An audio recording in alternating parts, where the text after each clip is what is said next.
Someday, a man named David observed a risky bug internal his buddy Brian's apple. Without wondering, he screamed and warned Brian about it. Brian, but was skeptical, questioning it changed into not possible for a sparkling apple to have a computer virus. However, as quickly as he took a chew, he noticed the malicious program inside. Curiously, David asked how he knew there was a malicious program inside the apple. When Brian opened his eyes again, he realized he had gained the capability of clairvoyance. His gaze then shifted to a jar nearby. Along with his newfound energy, he ought to right away inform the jar become worth $1 million.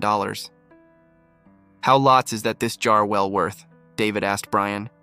Brian replied, "I bought it for $800, but you can take it for $50. David pulled out $100 and passed it to Brian.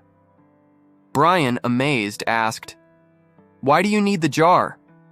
David just smiled and walked away. The next day, David opened a vintage store at the facet of the road. A rich young female walked in, saw the jar, and exclaimed, "This jar looks fairly historical." Simply then, a bully walked up, grabbed the jar, and arrogantly claimed that it belonged to him now. David, enraged, stood up and shouted on the bully.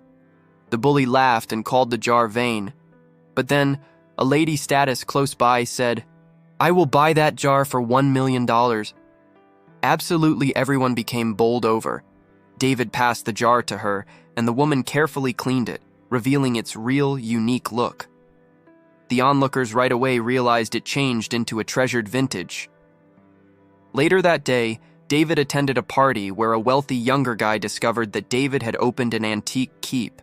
To humiliate him in front of all of us, the young man pulled out a vintage range and challenged David to appraise it. David tested it cautiously and declared, "This range is at least 1,000 years old."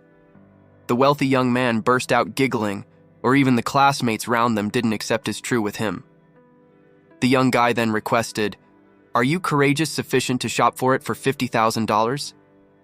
Without hesitation, David agreed. The faculty belle's father, who changed into also at the birthday party, warned David now not to be impulsive. However, David insisted. He speedy transferred the $50,000 to the wealthy younger guy. The rich younger guy surpassed over the range, nonetheless giggling. David didn't respond. Just then, the school belle's father, a renowned antique expert, picked up the range and inspected it. "That is an ancient, steeply priced vintage," he said. "I'll provide you $10 million for it." The rich young man's jaw dropped.